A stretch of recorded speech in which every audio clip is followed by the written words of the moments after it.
ಕೇಂದ್ರ ಬಿಂದು ಮಾಡಿ ಅವರ ಮೇಲೆ ನಾವೀಗ ನ್ಯಾಯಾಂಗ ಕಾನೂನಿಗೆ ನಾವು ಸನ್ನದ್ಧರಾಗಿದ್ದೇವೆ. ಯಾಕಂದ್ರೆ ಈ ಸಮೀಕ್ಷೆ 5 ಮೇ 2025 ಪ್ರಾರಂಭಗೊಂಡಾಗಲೇ ನಾವು ಅವರಿಗೆ ಪೂರ್ವ ಅರ್ಜಿಯನ್ನು ಸಲ್ಲಿಸಿದ್ದೇವೆ. ಆನಂತರ ಸಮೀಕ್ಷೆ ಗೊಂದಲ ಬಗ್ಗೆ ಅವರಿಗೆ ಸ್ಪಷ್ಟೀಕರಣ ನೀಡಿದ್ದೇವೆ. ಸತತ 3 ಅರ್ಜಿಯನ್ನು ನೀಡಿದ್ರು ಕೂಡ ಇಷ್ಟರವರೆಗೆ ನಮಗೆ ಯಾವುದೇ ಹಿಂಬರ ಬರದ ಕಾರಣ ನಾವು ನಾಡದು ಅಂಕಿತವಾಗಿ ನಾವು ನಮ್ಮ ಸಮುದಾಯದವರನ್ನು ಒಟ್ಟುಗೂಡಿಸಿ ಫ್ರೀಡಂ ಪಾರ್ಕ್ನಲ್ಲಿ ನಾವು ಒಂದು ಪ್ರತಿಭಟನಾ ಹೈಕೋರ್ಟ್ ಜಾಥವನ್ನು ಮಾಡಿದ್ದೇವೆ. ಅಲ್ಲಿ ಅವರಿಗೆ ನಮಗೆ ಸರಿಯಾದ ಬಹಿರಂಗವಾದ ಹೇಳಿಕೆಯನ್ನೇ ಅವರು ಕೊಟ್ಟು ನಮ್ಮ ಈ ಗೊಂದಲಾದಂತಹ ಜಾತಿ ಪ್ರಮಾಣ ಪತ್ರಕ್ಕೆ ಒಂದು ಅಂಕಿತ ಕೊಡಬೇಕಂತ ನಾವು ಇಲ್ಲಿ ಈ ಪತ್ರಿಕೋತ್ಸವ ಮಾಧ್ಯಮದಲ್ಲಿ ನಾವು ಇಲ್ಲಿ ಪ್ರಕಟ ಮಾಡಲಿಕ್ಕೆ ಇಚ್ಛೆ ಪಡ್ತೇನೆ. ನಮ್ದು ಏನಿದ್ರು 20 ಸರ್ 350ರಿಂದ 400 ಮಂದಿ.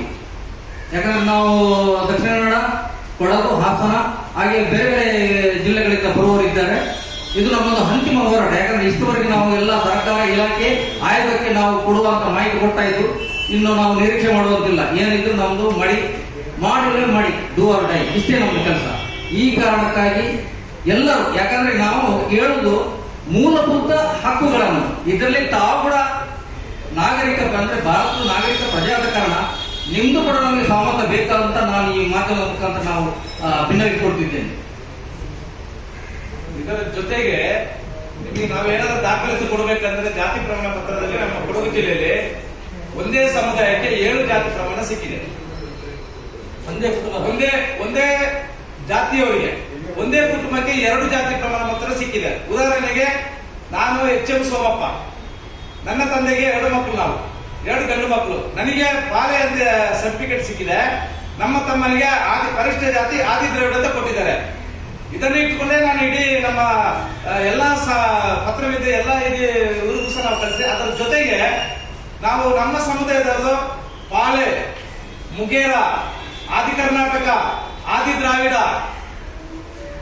ಮತ್ತೆ ಪೆರಿಯಾರು ಇಂತ ಹಲವಾರು ಜಾತಿ ಪ್ರಮಾಣ ಪತ್ರ ನಮ್ಮ ಕೊಡಗು ಜಿಲ್ಲೆಯಲ್ಲಿ ಕೊಟ್ಟಿದ್ದಾರೆ. ಇದನ್ನು ನಾವು ಪ್ರಶ್ನೆ ಮಾಡಿದಾಗ, ಇವತ್ತಿಗೂ ಸಹ ನಾವು ಪ್ರಶ್ನೆ ಮಾಡಿದಾಗ ನಿಮ್ದು ಅವ್ರಿಗೆ ಯಾವ ಸಮುದಾಯದ ಕೇಳ್ತಾ ಇಲ್ಲ. ನಾವು ಹೇಳಿದಂತ ಜಾತಿಯನ್ನು ನವೀಕರಣ ಮಾಡಲಿಕ್ಕೆ ಇವರಿಗೆ ಇಷ್ಟನೇ ಇಲ್ಲ. ಅದು ಯಾಕೆಂತ ನಮಗೆ ಗೊತ್ತಿಲ್ಲ. ನಾವು ಹೇಳ್ತಾ ಇದ್ದೀವಿ, ನಾವು ಬೇರೆ ಜಾತಿಯವರನ್ನ ನಾವು ನಮ್ಗೆ ಪ್ರಶ್ನೆ ಮಾಡ್ತಾ ಇದ್ದ ಸರ್, ನಮ್ಮ ಜಾತಿ ಪ್ರಮಾಣ, ನಮ್ಮ ಜಾತಿಯನ್ನು ನಾವು ನಮಗೆ ಕೊಡಿ, ಪ್ರಮಾಣ ಪತ್ರ ಕೊಡಿ ಅಂತ ಹೇಳಿದ್ರೆ ಇದಕ್ಕೆ ಯಾರೇ ಇದಕ್ಕೆ ನಮಗೆ ಒಂದು ಒಳ್ಳೆ ಪ್ರತಿಕ್ರಿಯೆ ಕೊಡ್ತಾ ಇಲ್ಲ. ಸಮಾಜ ಕಲ್ಯಾಣ ಇಲಾಖೆ ಆಗಲಿ, ಮಾನ್ಯ ತಹಸೀಲ್ದಾರ್ ಆಗಲಿ, DC ಅವರಾಗಲಿ ಎಲ್ಲರಿಗೂ ಸಹ ಇದ್ರ ಬಗ್ಗೆ ನಾವು ಮನವರಿಕೆ ಮಾಡಿದ್ದೇವೆ. ಮಾನ್ಯ ಸಚಿವರಿಗೂ ಸಹ ನಾವು ಇದನ್ನ ಮನವರಿಕೆ ಮಾಡಿದ್ದೇವೆ. ಆದ್ರೂ ಸಹ ಇಲ್ಲಿಯವರೆಗೂ ನಾವು 2018ರಿಂದ ಇಲ್ಲಿ ತನಕ ನಾವು ಇದ್ರ ಬಗ್ಗೆ ಹೋರಾಟ ಮಾಡ್ತಾ ಇದ್ದೇವೆ. ನಮ್ಮ ಸಮುದಾಯ ಇಷ್ಟು ಗೊಂದಲದಲ್ಲಿದೆ. ನಮಗೆ ಯಾವುದೇ ಮದುವೆ ಬೇರೆ ವಿಚಾರ ಮಾಡ್ಲಿಕ್ಕೆ, ಮಕ್ಕಳಿಗೆ ಸ್ಕೂಲಿಗೆ ಹೋಗ್ಲಿಕ್ಕೆ, ಮದುವೆ ಮಾಡ್ಲಿಕ್ಕೆ ನಮಗೆ ತುಂಬಾ ತೊಂದರೆ ಆಗ್ತಾ ಇದೆ. ನಮಗೆ ಒಂದೇ ಜಾತಿ ಪ್ರಮಾಣ ಪತ್ರ ಕೊಡಿ. ಮಂಗಳೂರಿನಲ್ಲಿ ಏನಿದೆ ಇವತ್ತೇನು ಆದಿತ್ಯ ಪರಿಷ್ಠ ಜಾತಿ ಅಂತಿದೆ ಅದನ್ನೇ ಕೊಡಿ ಅಂತ ಕೇಳಿದಾಗ ಇಲ್ಲಿಯವರೆಗೂ ಯಾವುದೇ ಸರ್ಕಾರವಾಗಲಿ, ಯಾವುದೇ ಏನು ನ್ಯಾಯಮೂರ್ತಿ ಇವರಿದ್ದಾರಲ್ಲ ನಾಗಮೋಹನ್ ದಾಸ್, ಇವ್ರಿಗೂ ಸಹ ನಾವು ಖುದ್ದಾಗಿ ಭೇಟಿ ಮಾಡಿ ಕೊಟ್ಟಿದ್ದೇವೆ. ಆದ್ರೂ ಸಹ ಇಲ್ಲಿಯವರೆಗೆ ನಮಗೆ ಅವರ ಉತ್ತರ ಇಲ್ಲ. ಇದು ನಮಗೆ ತುಂಬಾ ನೋವಿನ ವಿಚಾರ. ನಾವು ನಮ್ಮ ಪ್ರಜಾಪ್ರಭುತ್ವದಲ್ಲಿ, ನಮ್ಮ ದೇಶದಲ್ಲಿ, ನಮ್ಮ ಭಾರತ, ನಮ್ಮ ಕರ್ನಾಟಕದಲ್ಲಿ ನಾವು ಇದುವೇ ಇಲ್ವ ಅಂತ ಗೊತ್ತಿಲ್ಲ. ಇದು ನಮಗೆ ತುಂಬಾ ನೋವಿನ ವಿಷಯ. ಇದನ್ನು ಮಾನ್ಯ ಮುಖ್ಯಮಂತ್ರಿ ಅವರು ತುಂಬಾ ಗಣನೆ ತಗೊಂಡು ಏನು ನಮ್ಮ ಇವತ್ತಿನ ಪೀಳಿಗೆಯ ಬಗ್ಗೆ ಏನು ಎಲ್ಲ ಇವತ್ತು ಕಂಪ್ಯೂಟರ್ ಈಗ ಬಂದು ನಮ್ಮ ಪೀಳಿಗೆಗೆ ಇವತ್ತು ತುಂಬಾ ಅನ್ಯಾಯ. ಜಿಲ್ಲಾಧ್ಯಕ್ಷರು ಸಂಜೆ ಕೊಟ್ಟಿರಂತ ನಾವು ಕೇಳುವುದಿಷ್ಟೇ, ಪರಿಷ್ಠ ಜಾತಿಯಲ್ಲಿ ಆದಿ ದ್ರಾವಿಡ ನಮ್ದು ಮೊದಲಿನಿಂದ 25 ವರ್ಷಗಳಿಂದ ಕೊಟ್ಟಿದ್ದಾರೆ. ಅದನ್ನೇ ನಾವು ಕೇಳುದು, ಅದನ್ನೇ ಕೊಡ್ಬೇಕು ನಮಗೆ. ಈಗ ಇದರಲ್ಲಿ ಚೇಂಜ್ ಮಾಡಿ ಅದು ಜಾತಿ ಇಲ್ಲ ಇದು ಜಾತಿ ಇಲ್ಲ ಅಂತ ನಮಗೆ ಬೇರೆ ಇದು ಮಾಡೋದು ಬೇಡ. ನಾವು ಕೇಳುವುದಂತ ನಮ್ಮ ಜಾತಿ, ನಮ್ಮ ಪರಿಷ್ಠ ಜಾತಿಯಲ್ಲಿ ಆದಿ ದ್ರಾವಿಡನ್ನೇ ಕೊಡಿ ಅಂತ. ನಮಗೆ ಬೇರೆ ಉಪಜಾತಿ ಇಲ್ಲ, ನಾವು ಅದನ್ನೇ ಕೇಳುದು. ಒಂದು ವೇಳೆ ನೀವು ಉಪಜಾತಿ ಕೊಡ್ಲೇಬೇಕಂದ್ರೆ ಮೂಲ ಆದಿ ದ್ರಾವಿಡ್ಸ್ ಅಂತ ಕೊಡ್ಬೇಕು. ನಮ್ದು ಡಿಮಾಂಡೇ ಅಷ್ಟೇ, ಬೇರೆ ನಮ್ದು ಯಾವುದು ಇಲ್ಲ.